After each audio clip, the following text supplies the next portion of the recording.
నా పేరు నండూరు సూర్యపద్మ. నమస్కారం అండి. విజయ బ్రహ్మరాంబి గారు నమస్కారం. నమస్కారం. మీరు శ్రీ భగవాన్ బాలయోగి ఈశ్వరి గారి గురించి యూట్యూబ్ చూస్తున్నాను. మీరు నాకు ఆయన తల్లి తండ్రి వారి గురించి చెప్పండి, తెలుసుకోవాలని అనిపిస్తోంది. చాలా కృతజ్ఞతలండి. ధన్యవాదాలు.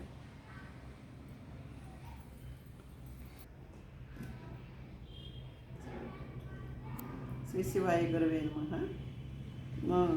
నండూరి వీర వెంకట సత్యనారాయణ గారు, శ్రీమతి సూర్యపద్మ గారు తాపేశ్వరం నుంచి, తూర్పుగోదావరి జిల్లా నుంచి నా యూట్యూబ్ ఛానల్ చూస్తూ వారికి చాలా బాగా నచ్చి కుతూహలంతో ఈ ఊరు వారి అబ్బాయి దగ్గరికి వచ్చి నన్ను అభినందించడానికి వచ్చి, ఇంకా వారి గురించి బాలయోగేశ్వర మహారాజు గారి గురించి, వారి తల్లి తండ్రి గురించి, వారి మహిమల గురించి తెలుసుకోవాలని కుతూహలంతో నా దగ్గరికి వచ్చారు.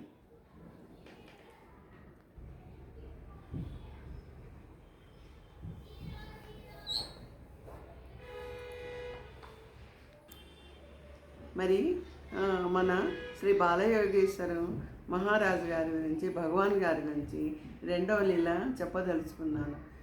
చెప్పేది నేను కాదు, చెప్పించేది బాలయోగేశ్వర మహానుభావులు గురువు గారేనన్నమాట. ఈరోజు నేను చెప్పబోయేది ఏమిటంటే, లోక కళ్యాణం కోసం అవతరించిన శ్రీ భగవాన్ బాలయోగి ఈశ్వర్ గారు తపస్సులో ఉన్నప్పుడు ఆయన చుట్టూ ఎన్నో క్రూర మృగాలు, ఎన్నో పాములు ఆయన చుట్టూ ఉండేవి. ఆయన కూర్చొని అలా తపస్సు చేస్తుంటే అసలు ఆయనకి ఏమీ తెలిసేది కాదు. అసలు ఆయన చుట్టూ పాములు ఉన్నాయని కానీ, క్రూర మృగాలు ఉన్నాయని కానీ, తను అసలు ఈ లోకంలో ఉన్నది లేనిది కానీ, అసలు ఆకలి దప్పులు అన్నది లేకుండా ఆయన కూర్చున్నట్టే. అంటే పూర్వకాలంలో ఋషులు తపస్సు చేస్తుంటే పుట్టలు పెట్టి అలా ఉన్నారని మనం చూస్తూ ఉంటాం, వింటూ ఉంటాం కదా. సినిమాల్లో కూడా మీరు ఆ దృశ్యాలు చూస్తూ ఉంటారు. అలాంటి పరిస్థితిలో ఆయన అలా కూర్చొని ఉన్నారు మహానుభావులు. అయితే ఆయన ఎన్ని రోజులకి కనిపించకపోయేటప్పటికీ ఆయన తల్లిదండ్రులు ఆ మహానుభావుణ్ణి వెతుక్కుంటూ అనుకోకుండా ఈ కొండ మీదకి వస్తారు. స్వయంభూగా వేసిన ఈ క్షేత్రం దగ్గరికి వస్తే దూరంగా ఆయన కుమారుడు తపస్సు చేసుకుంటున్నట్టు కనిపిస్తారు. వెళ్ళాలంటే ఆయన చుట్టూ పాములు, క్రూర మృగాలు ఎన్నో ఉన్నాయి. వారు చాలా ఒళ్ళు గగురు పొడిచింది.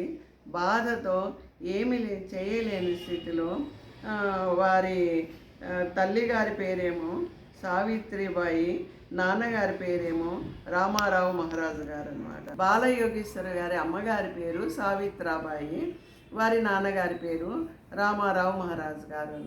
వీరు వెతుక్కుంటూ ఆ చోటికి వస్తారు. బాలయోగేశ్వర గారు తపస్సు చేసే చోటికి చూసి ఎంతో బాధపడిపోతారు. ఇప్పుడు ఆ పిల్లవాడిని ఎలా తీసుకెళ్ళాలి ఏమిటి అనే అయోమయ స్థితిలో భయకంపితులయ్యి అక్కడి నుంచి వెళ్ళలేక బాధపడుతూ వెనక్కి తిరిగిపోతారు. ఏడ్చుకుంటూ వాళ్ళ అమ్మగారు ఎంతో బాధపడతారు.